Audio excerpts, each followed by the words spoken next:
What a day to be interviewing you. You know, historic reform in GST rationalization. You've been in the center of news for so long, so it's a great time to be interviewing you. My first question, all this started with the Prime Minister's address on the 15th of August, Independence Day, when he spoke about Atmanirbharta. He framed it in the context of Swadeshi, he framed it in the context of quality drive, and he also, so that is where it all started, and it has led to this. He gave a hint to us on that day that big reforms are coming. So here it is, your first reactions on this GST rationalization. And I'd like to compliment Prime Minister Modi for taking this bold decision. I see this as the most transformative step the nation has seen possibly in the last 50, 60 years. This is a journey that Prime Minister Narendra Modi started right in 2014. Back then, he spoke about making in India. He was conscious that ultimately we will have to become self-reliant. Atmanirbhar banna padega. He promoted Digital India, he promoted Startup India. Swachhata was at the core of his working. Yes. He started the concept of trusting the people of India. Remember, one of the first decisions was you don't need to notarize a document. Right. It was crazy. A Xerox copy, they did a notary and you spend money, go and sit before and plead with somebody. For him, ease of doing business is the pathway to a developed economy, and ease of living is a commitment to the people of India to ensure wider prosperity and inclusive growth. And these decisions yesterday have happened over a sustained 11-year journey of taking a broken, fragile 5 economy to become the top 5 economy of the world, soon to become the 3rd largest by 2027. An economy that was low on growth, high on inflation, an economy that was starved of foreign exchange, with a completely broken banking system, an economy where there was no hope, investments were falling, right. Our passport had no respect anywhere in the world. Inheriting that from the Congress, Prime Minister Modi, brick by brick, step by step, brought reforms, brought changes, showed that he trusted the people of India, focused on better quality of life for the poorest of the poor, through various initiatives, brought social security into their lives, got 25 crore people out of poverty, faced the crisis of COVID admirably, without letting the economy collapse as happened in many other developed nations. In fact, bouncing back so well that for 4 years now, we are the fastest growing large economy. Last quarter was 7.8% growth, yes, with only 1.55% inflation.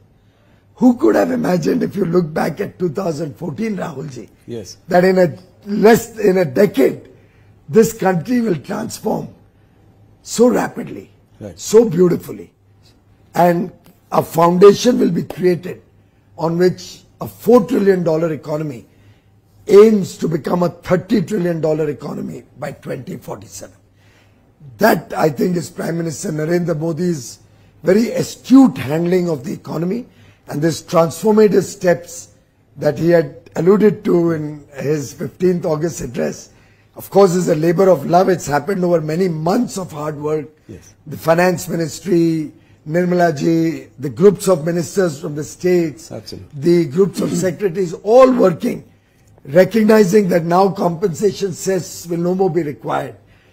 We got the elbow room to be able to give this huge bonanza, right, and give our consumers the opportunity to spend more and give a boost to the Indian economy. So we'll discuss all these points one by one, but first let's stay with GST for a moment. How do you think there was also, income tax cuts, for the bonanza for the middle class in the last budget, followed by now rationalization of GST, a long-standing demand. Like you said, it's taken months of, work on it.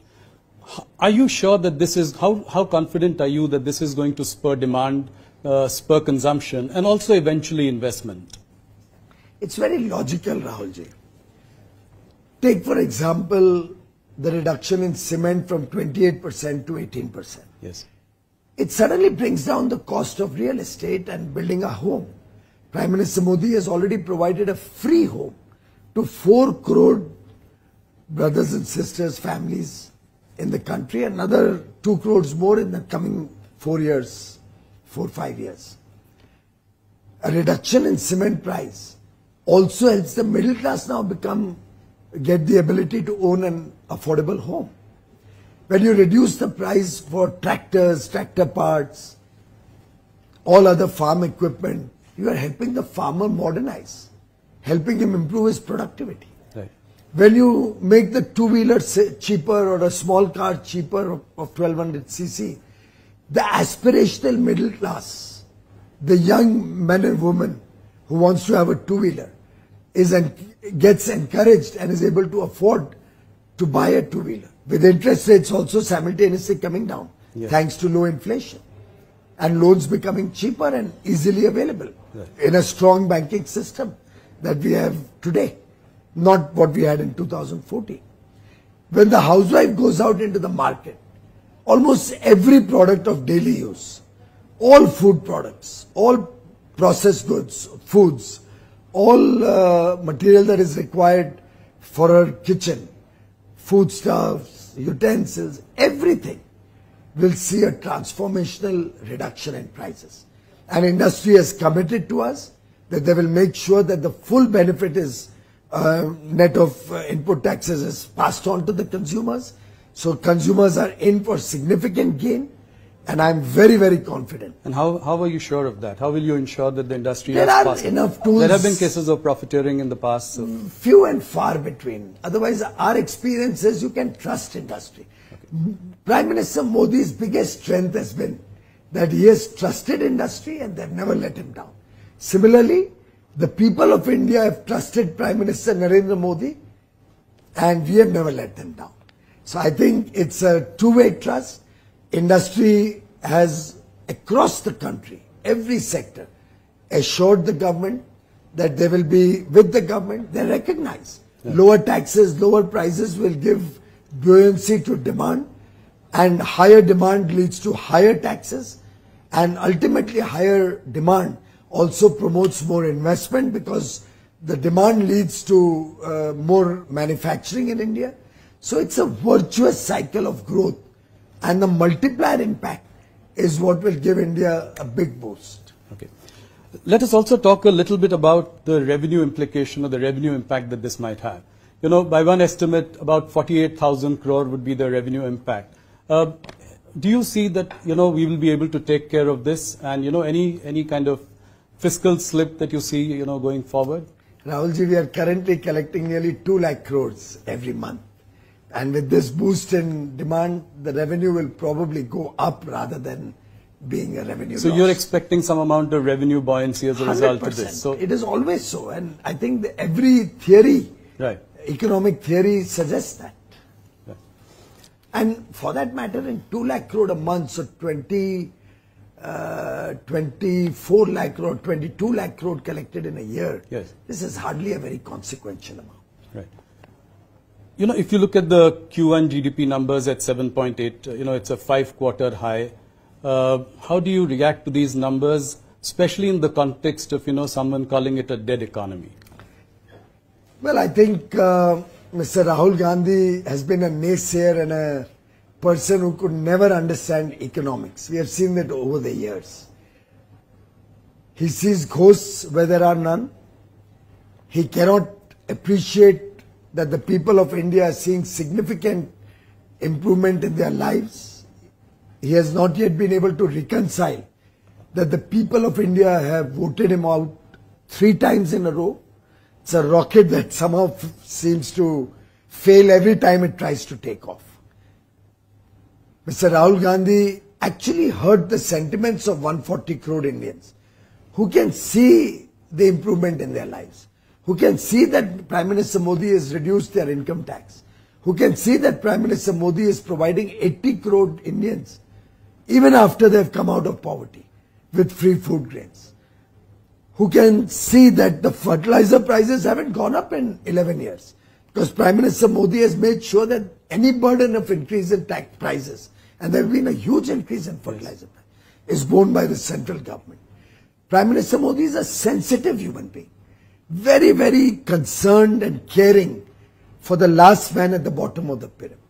Right from day one, he worried about their social security.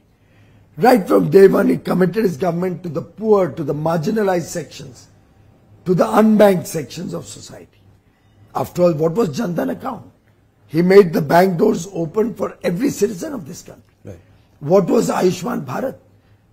And finally, even everybody above 70 getting free healthcare. So today, 65 crore, 62 to 65 crore brothers and sisters, and everybody above the age of 70 included, is eligible for free healthcare. With the reduction of premium GST on premium on life and health policies from 18% to 0. Yes. It's a massive reduction. Yeah. The middle class will get an ability to buy more insurance and secure their future, their health, and an unfortunate incident in their lives or anybody in their family's lives. So I think it's a very concerted effort over the years in a very smart fashion, while making sure the sanctity of the fundamentals of the economy remains strong, while making sure we don't slip back, right, but only power on for a brighter and brighter future for every Indian in India. I think Prime Minister Modi has clearly shown that good economics can also be equal to good politics. The old adage of the Congress, which itself used to always be looking at very, very low ambition ideas, which was full of scams and scandals, the Colgate, the telecom scam, the Commonwealth Games scam, the Antrix Devas, the list goes on and on. Prime Minister Modi in 11 years has run an honest government, and honest government will always have money to spare to give benefit worth over 2 lakh crores in one shot through the reduction of GST. So will it give some comfort to the markets as well? They have been slightly soft over the last few quarters. Do you think it will also give market men a reason to celebrate because bold reforms are on the way, that this government is not hesitant to take risks? I think very clearly the market recognizes that we are in safe hands. They recognize that a decisive, strong leader like Prime Minister Modi will always keep national interests ahead of everything else. And therefore, if you see, while they've been a little soft, but they've been range bound. Yes. Between 24,500 and 25,500, the Nifty has moved. Right. But I'm very confident that this and the impact of this starting on the first day of Navratri on 22nd September will give a big leg up to the economy, to GDP growth, will ensure that Indian investments continue to power on, will attract more people to set up base, because ultimately when there is demand, yes, there will be interest in investment to meet that demand. And a growing demand means growing jobs, right, growing number of people required in the supply chain. More investments will lead to jobs in the manufacturing side. Right. Services is already growing in a double-digit level. You saw the numbers, the services PMI is at an all-time high almost. Right. So I think all in all, India is poised for a very bright future. I assure you our exports also this year will be higher than last year. Let's come to that. So I think, let me rewind a little bit and, come to what you've been dealing with, and you've been at the center of all of it. Till about July 6th or 7th, things seem to be going fine with in our negotiations with the US. Then in a matter of weeks, we had a tariff of 25%, then another 25% on top of that. What went wrong in these few weeks? Well, I think the US-India relationship is one of the most consequential relationships on the globe today. We are two very large democracies. We believe in the rule of law. We are allies and friends for long. We have had certain blips, like we had the sanctions post the nuclear tests in 1998. Yes. I look at this only as one more situation which will pass as there's a deeper understanding of the reality of the situation. And I'm very confident this relationship will only strengthen in the years to come. And how soon do you expect things to resolve? It could happen soon enough. It may take some time. Irrespective, we will continue to be friends. We will continue to be engaged with the United States. And I'm sure we will continue to have greater economic relationships, defense relationships, greater interest in a safe, fair and secure Indo-Pacific. In some sense, it's a very multi-dimensional relationship where we contribute to each other's economies in different dimensions and will continue to do so. It's comforting to hear these words from you. And we also picked up that you said somewhere that things could happen as soon as November. Is that a correct? Well, if you recall, when Prime Minister Modi and Honorable President Donald Trump met in February, they had tasked the two teams to conclude the first tranche of a bilateral trade agreement by fall of 25, which is about November 2025. And I'm sure we will continue to be engaged to try and find solutions to reach that outcome. If at all it's give and take a few days, a few weeks, a few months, in a nation's history, such small periods will not define long-term objectives and goals. I think what surprised and even shocked some people was the erratic and incendiary language that was used by, some of the officials of the Trump administration, calling it Modi's war or, a laundromat of Kremlin. I mean, how do you react to this? I mean, are conciliatory noises coming from the other side now? I think there could be either some misunderstandings or some personal opinions that may be reflected in that. I do not think that deters the US and India from continuing to maintain our strategic alliance and partnership. Our friendship is far stronger than a few comments that may be made by a few people. China in the beginning had retaliated with retaliatory tariffs. Would India do anything like that? Well, India is a patient country, and I believe we should give it every effort to come to a better, deeper understanding within the framework of international trading laws. And therefore, I think we have always believed in dialogue, in diplomacy, and an effort to strengthen rather than weaken relationships. So President Trump has recently said that, India has offered to cut tariffs to zero and time is running out. What do you say to that? Do you agree with, Well, I never negotiate such agreements and free trade deals with the media. We negotiate behind closed doors, and once the negotiations are complete, we'll certainly come back to you. Okay. So what are the red lines? Which are the no-go areas for you? Things that we will not compromise on. I think any issue that can hurt national interests, that can hurt the interests of our farmers, our fishermen, our MSME industry, issues which are sensitive with religious sensitivity, those would be broadly the issues where India would need a more understanding when we finalize the framework of our agreement, and we will never compromise on the interests of our farmers, our fishermen, our MSMEs, or our religious sensitivities. Okay, thank you. A US court has recently ruled that President Trump has no authority to impose tariffs, including on India. How would that impact our talks going forward? Those are internal processes, legal processes in the US, and will be sorted out by the US government. We have no role to play in that. But ours is an effort to reach a far more sustaining and long-term, fair, equitable and mutually beneficial agreement and partnership, and we continue to be focused on that. Okay. Piyush, let's move to some of your priority areas. Take us through your thinking, some of the things that you are doing. For instance, the Jan Vishwas bill. Can you throw some light on that? What is priority for you and the government at the moment? Rahulji, the Honorable Prime Minister from day one has been focused on making the life of businesses and common people simpler and easier. If you recall a simple thing like notarizing a Xerox copy. He removed the need to go to a notary and get a stamp and a signature and pay him 25 rupees to get that certificate. I don't know what that achieved. Prime Minister Modi just did away with it. He said, I trust my people. If they're signing that this is a true copy of the original, I trust them.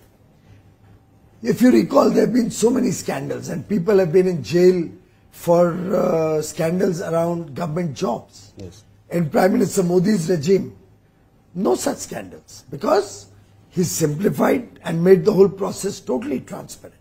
For example, now the class 3 employees don't have to go through an interview. It's on merit based on their written exam and their academic performance that they can get a job. The whole nation today has the confidence that when they or those who desire to have a government job or a job in the railways or a PSU will not be discriminated against. Nobody has to use influence or any rent seeking to get a job. This honesty in government has helped us earn the trust of the people, and Prime Minister Modi has always trusted industry, business, entrepreneurs, the youth, the people of India, the citizens of India. And therefore, throughout his tenure, he has tried to decriminalize laws. For small misdemeanors, you don't need to go to jail. You know, there used to be a law at one point of time that if an employee of the Delhi Municipal Corporation, a sewage cleaning employee or an employee was involved in Swachhata in the Delhi Municipal Corporation was absent for 1 month, he could go to jail for that. Right. Now, those kind of obsolete laws needed to be addressed, and he's removed over 1,500 obsolete laws. We have identified many more which we plan to remove. He has decriminalized several sections and provisions of the law through Jan Vishwas Bill 1, which is working admirably. Yeah. Now we've come out with Jan Vishwas Bill 2, and Jan Vishwas is a two-way Vishwas.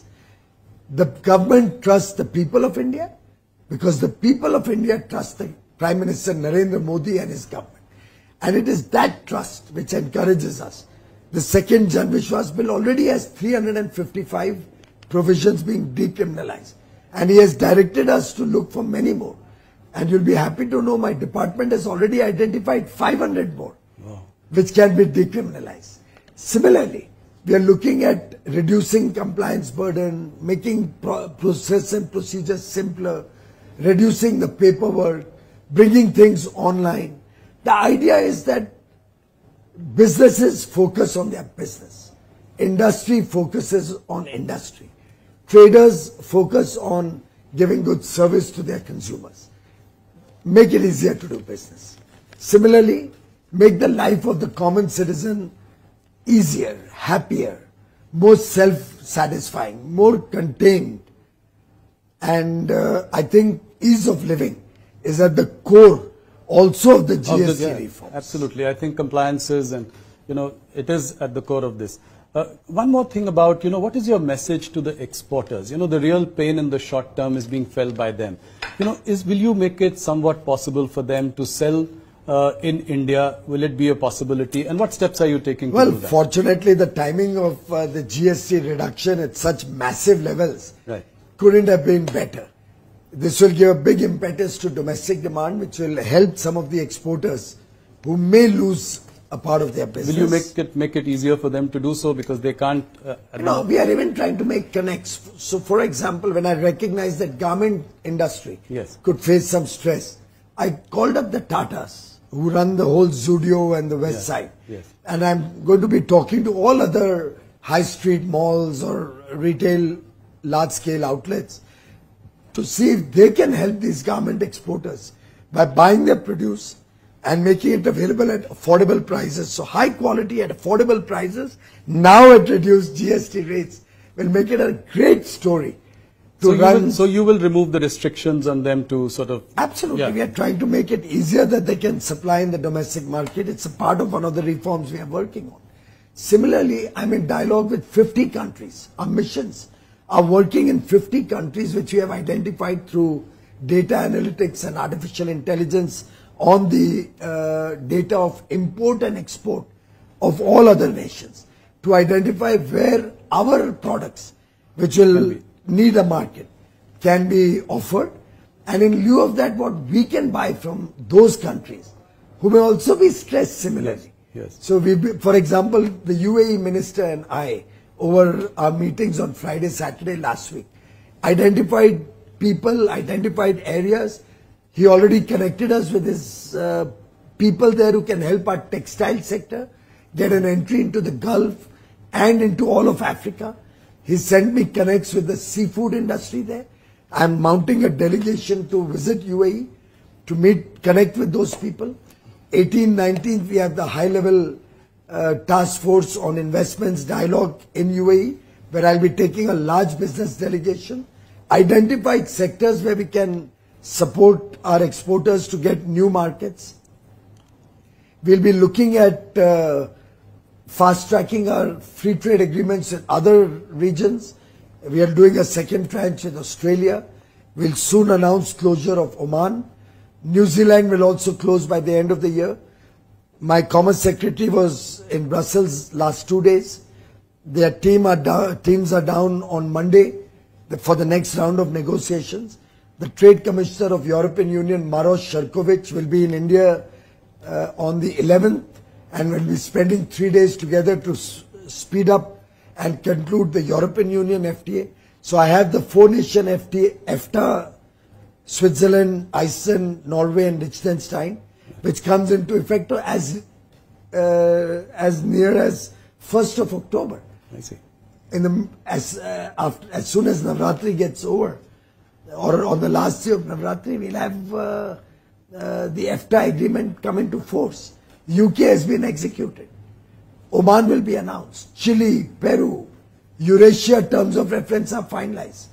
By 4th or 5th of October or 6th of October, I'm in Qatar to finalize terms of reference with Qatar.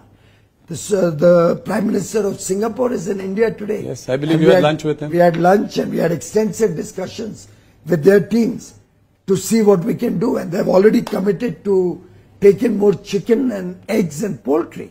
Okay. I talked to them about seafood and they said, we love the taste of Indian fish and Indian shrimp. Oh. So I've told them to, my High Commissioner who returns tomorrow, to put together a group of seafood importers, and I'll mount a delegation to Singapore very soon. Similarly, Latin America, huge potential for our exporters. So sky is the limit. This will help us expand, and as I said earlier, exports this year will be higher than last year. How do you say that? You know, the various estimates that exports are $90 billion and they'd probably come down to $50 billion. We in fact informally chatted about it. So how much have we achieved so far, and then what is the target? You know, sometimes I wonder at all these so-called experts and economists, friends from the media, coming up with such calculations, which I would say would have otherwise been ridiculed as elementary mistakes. You know, that famous elementary, yes, my dear Watson. Yes. This is that moment. We've already had 5 years figures in our hand, right, from April to August. Right. Even to the United States, our exports have already crossed $40 or $43 billion. Already crossed. Okay. Which was 86 last year. And we still have 7 months to go. The reciprocal tariffs are not across the board. Right. They're on about 55 or 60% of the, yes, exports. Similarly, newer trading arrangements are coming into play. Newer markets are opening up. The actions on tariff are on many other countries. So which opens up opportunity for many other countries to provide us some goods that we may require in return for taking from us the goods that they require. Right. So that is what I alluded to. That, yes, we are looking at 50 nations and where we have trade complementarity. So services exports continues to grow across the world. The US is a very small share of our services exports. So I think we are in a sweet spot. Tourism is growing. Yeah. International tourists are coming in large numbers. I'm very confident that our exports this year will be more than last year. You make a very big point here. Any impact on GDP, Piyush? By various estimates, people are again saying 10 basis points to about 100 basis points could be the impact on GDP.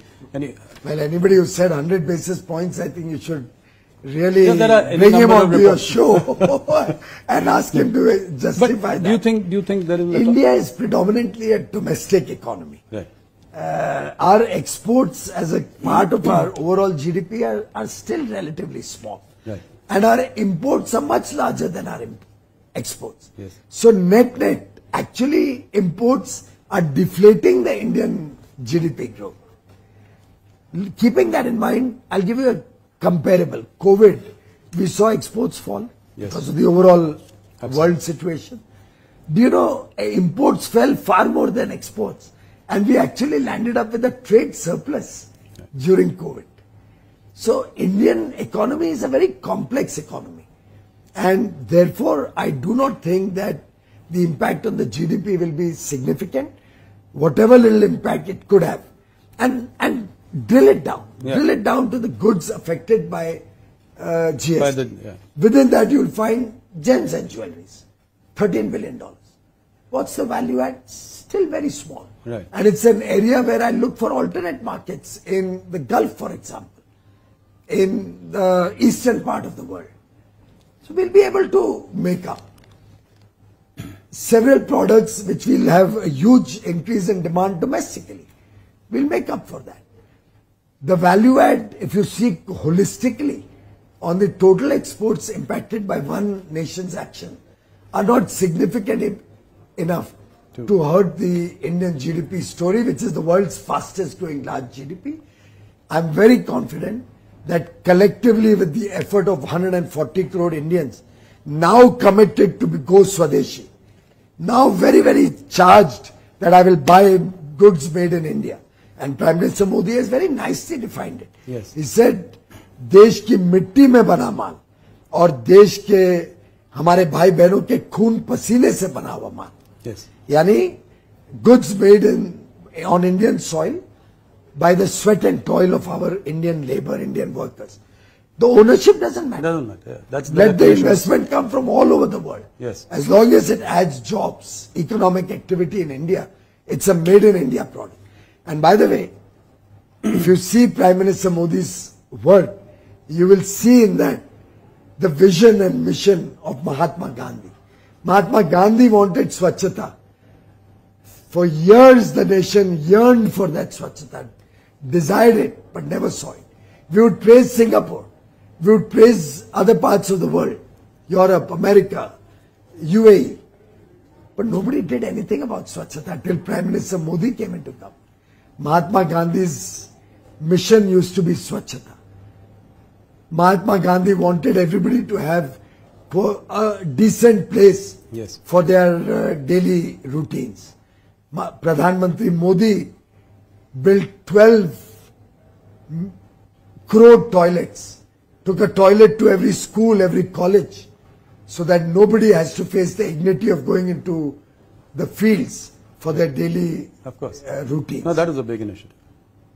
Mahatma Gandhi always spoke about Swadeshi. Yes. He actually built the freedom movement around Swadeshi. Lokmanya Tilak was a big proponent of Swadeshi. He always wore khadi. Mahatma Gandhi ji, Sardar Vallabhbhai Patel, they all promoted khadi. After independence, the first prime minister to promote khadi, or rather I would say the second, after Lal Bahadur Shastri, is Prime Minister Modi. And relentlessly he has promoted khadi. Relentlessly he's been in the pursuit of Swadeshi. Absolutely. And now the nation has risen as one to promote Swadeshi. I appeal to your channel. Yes. All our Indian brothers and sisters, all viewers of Network 18, please commit yourself to Swadeshi. Please commit yourself to buying made in India goods. Whatever may have happened in the past is fine. At least in the future, let's all go for Swadeshi. That's a very passionate call for that. Just a couple of more questions. One around our newfound friend China. So Prime Minister Modi in Japan said that, China and India have to come together for a new global economic order. Can we trust China? Well, I think we've always had good relations over many years with China. Prime Minister Modi has visited China earlier. President Xi Jinping has come to India. Unfortunately, the incidents post Galwan had brought a little bit of ice to the relationship and created a hiatus. Now that we have been largely able to resolve the issues of disagreement with China, I think it was very natural that we should also reset our ties, take them to the pre-Galwan level. And I think attending an SCO summit where many countries were all getting together had a multilateral dimension also, and a dimension of a whole grouping, because SCO is a pretty large group, just like many other groups in the world. NATO is a very large group, the OECD countries is a large group, SCO is a large group. And Prime Minister Modi attending the SCO there has signaled that we have a thaw in the to get back in the frost, get back into better relationship. India believes in good relationships with everybody in the world. Vasudhaiv Kutumbakam. Absolutely. The world is our family, is at the core of our philosophy. No, it was a huge message, Prime Minister's visit, and his coming together with Putin and Xi Jinping. In China, I would only urge you and the people of India not to look at the relationship with one country through the lens of the relationship with another country. Absolutely. Our relationships with each country stand on their own legs. Yeah. No, I was coming to the point, we have a huge trade deficit with China. So how do we ensure greater access to Indian goods and services in China? Prime Minister Modi has raised this issue in his dialogue with his counterpart in China. Okay. And we will be looking to work together to see how we can expand opportunities for Indian businesses in China, and how we can work to collaborate and work together to see that the Make in India program and Swadeshi manufacturing gets a boost in the years to come. So, by the same token, Press Note 3 puts, fetters on Chinese investments in India. So, with relations improving, do you see any changes in Press Note 3? Well, I would allow time to take the decision. I would not like to preempt what will happen in the future. But I can assure you that Prime Minister Narendra Modi is looking at everything that can help ease of doing business and ease of living. He's looking at it very holistically for comprehensive, fast-paced next generation reforms, and the massive GST concessions, the massive GST reduction, the transformational story around yesterday's GST decisions is only the beginning of much more to come. Couple of more questions, small questions. In light of this, trade diversification going forward is really important for India. So you've recently, done a big deal with UK. What is, how are you seeing, what is it in the works with EU? Can we hope? Very rapid progress. Yeah. Very rapid progress. My Commerce Secretary has returned yesterday. He reported that discussions made good progress and a lot of work has happened. Their team is here in the same office, next door rooms. You'll have 8 rooms full of bilateral meetings going on for settling many chapters, many legal aspects and issues of discussion over the whole of next week. The Trade Commissioner Maros Sharkovich is landing in India on 11th. We have 3 days of very, very intense discussions ahead of us. So we hope, and we are very confident of having a very good, fair, equitable and balanced, sustaining long-term relationship with the EU. And soon. Quite soon. My last question. Does it worry you that, rupee is at an all-time low against the dollar? Scott Bessent also referred to it recently. How would you react to that? Well, we are monitoring the situation and we are very confident that things will get back to our future. Okay. Thank you, Piyush ji. Thank you for your time. Thank you for a discussion on a range of issues. And on a day, when we have just had this major GST rationalization, like you said, one of the most monumental reforms of the Modi government. Thank you so much. And one of the most monumental and transformational reforms since independence. Point taken. Thank you so much. Thank you. Namaskar.